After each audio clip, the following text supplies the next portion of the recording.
وذكر فإن الذكرى تنفع المؤمنين۔ مولانا مفتی عبدالقیوم عتیق صاحب بظاہری کا ہر اتوار کو بعد نماز مغرب درس قرآن ہوگا، انشاءاللہ خود بھی سنیں اور عمل کریں اور ثواب کی نیت سے دوسروں کو بھی شیئر کریں۔ الحمدللہ رب العالمین والصلاة والسلام على اشرف الانبیاء والمرسلین وعلى آلہ وصحبہ اجمعین، اما بعد۔ سورة الانشقاق مکیہ۔ بسم اللہ الرحمن الرحیم۔ اذا السماء انشقت وأذنت لربها وحقت وإذا الأرض مدت وألقت ما فيها وتخلت وأذنت لربها وحقت يا أيها الإنسان إنك كادح إلى ربك كدحا فملاقيه فأما من أوتي كتابه بيمينه فسوف يحاسب حسابا يسيرا وينقلب إلى أهله مسرورا وأما من أوتي كتابه وراء ظهره فسوف يدعو ثبورا ويصلى سعيرا إنه كان في أهله مسرورا إنه ظن أن لن يحور بلى إن ربه كان به بصيرا فلا أقسم بالشفق والليل وما وسق والقمر إذا اتسق لتركبن طبقا عن طبق فما لهم لا يؤمنون وإذا قرئ عليهم القرآن لا يسجدون بل الذين كفروا يكذبون والله أعلم بما يوعون فبشرهم بعذاب أليم إلا الذين آمنوا وعملوا الصالحات لهم أجر غير ممنون۔ صدق اللہ العظیم۔ محترم ناظرین و سامعین کرام،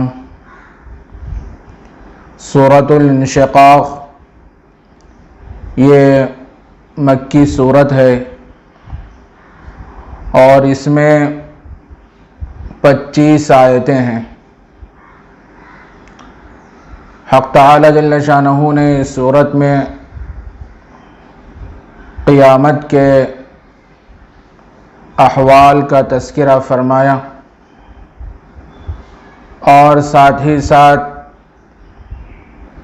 اعمال کی جزا و سزا کو بھی بیان فرمایا۔ جن کا نامہ اعمال سیدھے ہاتھ میں دیا جائے گا وہ بہت ہی خوش ہوگا، اور جن کا نامہ اعمال بائیں ہاتھ میں دیا جائے گا وہ بہت ہی ناخوش ہوگا اور وہ موت کو پکارے گا، لیکن وہاں موت نہیں ہوگی اور اللہ تبارک و تعالی اس کو دہکتی ہوئی آگ میں داخل فرمائیں گے۔ اذا السماء انشقت، جب آسمان پھٹ جائے گا، جب نفخہ ثانیہ ہوگا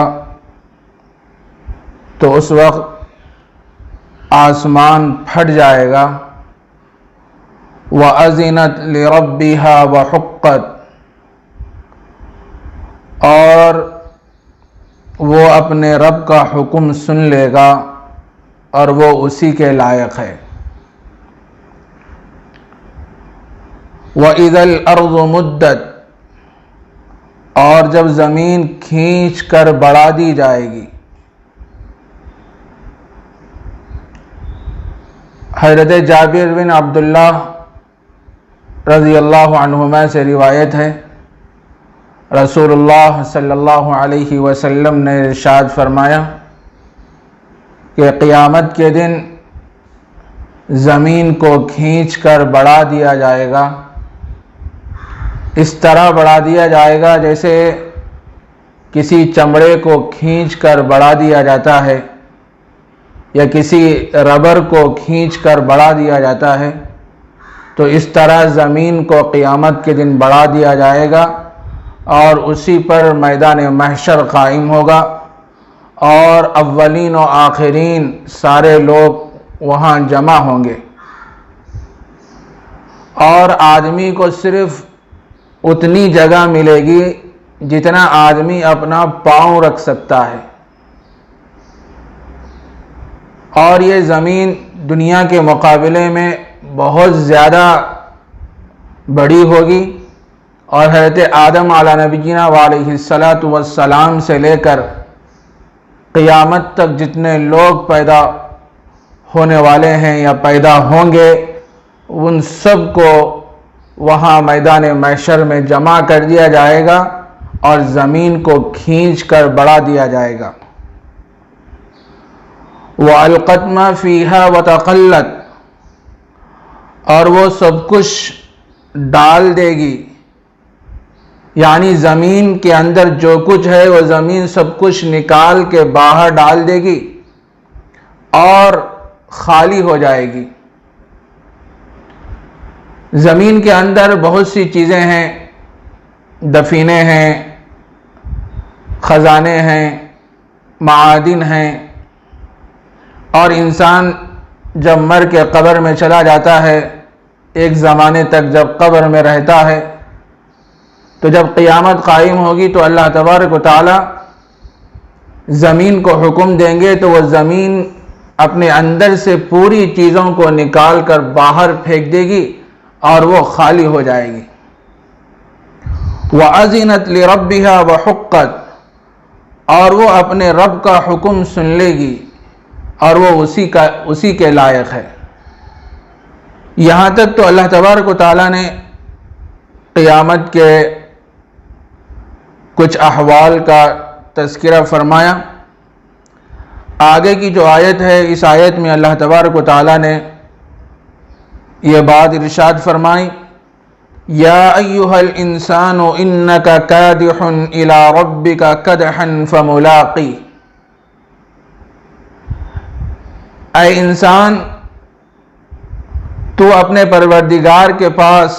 پہنچنے تک کوشش کر رہا ہے، پھر اس سے ملاقات ہو جائے گی۔ انسان دنیا میں آنے کے بعد کسی نہ کسی کام میں لگا ہوا رہتا ہے، چاہے وہ کام اچھا ہو یا برا ہو، اللہ کو راضی کرنے والا کام ہو یا اللہ کو ناراض کرنے والا کام ہو۔ اللہ تبارک و تعالیٰ نے حضرات انبیاء کرام علیہم الصلاۃ والسلام کے ذریعے سے لوگوں کو سمجھا دیا کہ دیکھو یہ راستہ جنت والا راستہ ہے، اطاعت والا راستہ ہے، اللہ کی رضا اور خوشنودی والا راستہ ہے، اس راستے پر چلو گے تو اللہ راضی ہو جائیں گے، اور یہ راستہ انسان کو جنت میں لے جانے والا ہے، اور یہ راستہ جہنم رسید کرنے والا ہے، اللہ کو ناراض کرنے والا اور ناخوش کرنے والا ہے۔ اس راستے پر چلو گے تو انسان جہنم میں پہنچ جائے گا۔ تو حق تعالی جل شانہ نے انسان کو سمجھا دیا اور انسان کو اختیار دے دیا، اب وہ چاہے اچھے اعمال تو کرے یا برے اعمال تو کرے، اب وہ جیسے اعمال کرے گا اس کے مطابق یا تو اس کو جزا ملے گی یا سزا ملے گی۔ ظاہر ہے اچھے اعمال کرے گا تو اللہ تبارک و تعالیٰ اس بندے سے خوش ہوں گے اور اس کے لیے جنت ہے، اور دنیا میں رہ کر مقصد زندگی کو مستحضر رکھ کر مستحضر نہیں رکھا اور اپنی زندگی کو نافرمانی میں اور اللہ کو ناراض کرنے والے کاموں میں لگا دیا، تو ظاہر ہے آخرت میں اللہ تبارک و تعالیٰ اس کو جہنم میں داخل فرمائیں گے اور اس کے لیے بڑی پریشانیاں ہیں، بڑی مصیبتیں ہیں، وہاں اس کو جھیلنا پڑے گا۔ تو انسان دنیا میں جب آیا ہے اور بہت سے لوگ قیامت تک آ رہے ہیں، آتے رہیں گے، تو انسان دنیا میں آنے کے بعد کسی نہ کسی کام میں لگا ہوا ہے، مشقت اور دوڑ دھوپ کر رہا ہے، یا اس کی مشقت یا تو اچھے کاموں میں ہوتی ہے یا برے کاموں میں ہوتی ہے۔ تو اللہ تبارک و تعالیٰ فرما رہے ہیں انسان تو اپنے پروردگار کے پاس پہنچنے تک کوشش کر رہا ہے، پھر اس سے ملاقات کرے گا۔ آگے کی آیت میں حق تعالیٰ جل شانہ نے ایمان والوں کا تذکرہ فرمایا کہ جنہوں نے دنیا میں آنے کے مقصد کو سامنے رکھتے ہوئے اعمال صالحہ کو اختیار کیا، اللہ کی رضا اور خوشنودی میں مصروف رہے۔ ظاہر ہے وہ اس دنیا سے جب جائیں گے اور جب قبر سے اٹھیں گے اور قبر سے نکلیں گے، میدان محشر میں جمع ہوں گے، تو اللہ تبارک و تعالیٰ ایسے ایماندار بندوں کو ان کا نامہ اعمال دائیں ہاتھ میں دیں گے۔ فَأَمَّا مَنْ أُوتِيَ كِتَابَهُ بِيَمِينِهِ فَسَوْفَ يُحَاسَبُ حِسَابًا يَسِيرًا، پس جن کے داہنے ہاتھ میں نامہ اعمال دیا جائے گا، فَسَوْفَ يُحَاسَبُ حِسَابًا يَسِيرًا، پس اس سے آسان حساب لیا جائے گا۔ جن کا نامہ اعمال دائیں ہاتھ میں دیا جائے گا وہ انسان خوش ہو جائے گا، خوش و خرم ہو جائے گا، اور اللہ تبارک و تعالیٰ اس بندے کا حساب آسان لیں گے۔ روایتوں میں بات ملتی ہے کہ حضرت عائشہ صدیقہ رضی اللہ تعالیٰ عنہ بیان فرماتی ہیں کہ اللہ کے نبی علیہ الصلاۃ والسلام نماز سے فارغ ہو کے دعا فرمایا کرتے تھے، اللہم حاسبنی حسابا یسیرا، اے اللہ میرا آسان حساب لے لے۔ حضرت عائشہ صدیقہ رضی اللہ عنہ فرماتی ہیں اللہ کے نبی علیہ الصلاۃ والسلام سے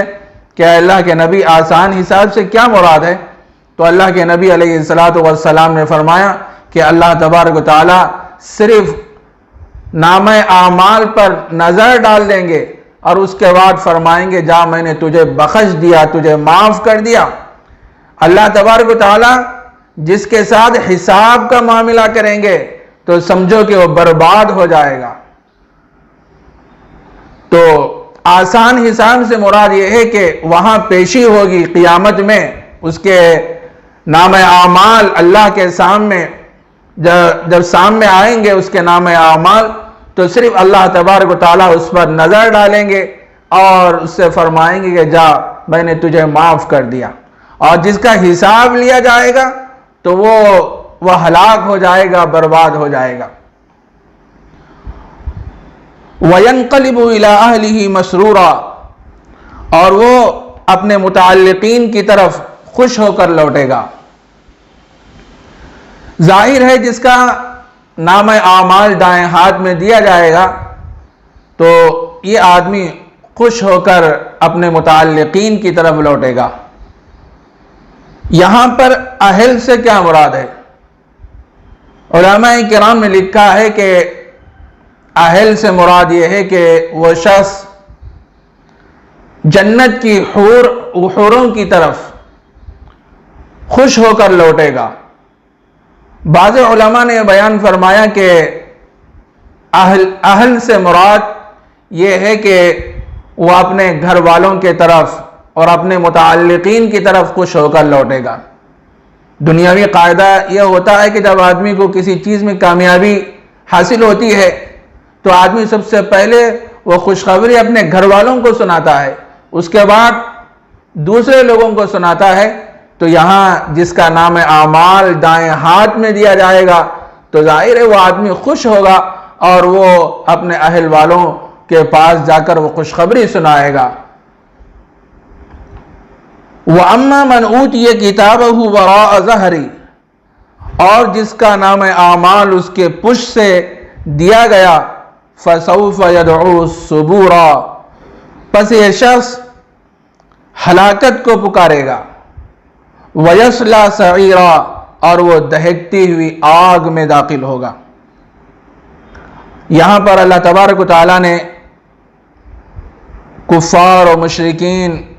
سرکش اور باغی لوگوں کا تذکرہ فرما رہے ہیں کہ جن کا نام اعمال اس کے پشت کی طرف سے دیا جائے گا تو پس وہ ہلاکت کو پکارے گا، کہے گا کہ کاش مجھے موت آ جاتی اور میں حساب و کتاب سے محفوظ رہ جاتا۔ یہاں پر اللہ تبارک و تعالیٰ نے یہ بات ارشاد فرمائی کہ وراء ظہری، کہ پشت کی طرف سے ان کو نام اعمال دیا جائے گا۔ تو اس سلسلے میں علماء کرام نے یہ بات بیان فرمائی کہ کفار و مشرکین، سرکش اور باغی لوگوں کے دونوں بازوؤں کو پیٹھ کی طرف جکڑ کر باندھ دیا جائے گا، پھر پشت کی طرف سے ان کا نام اعمال دیا جائے گا۔ بعض علماء نے یہ بات بھی بیان فرمائی کہ کافر کے سینے میں سوراخ ڈال دیا جائے گا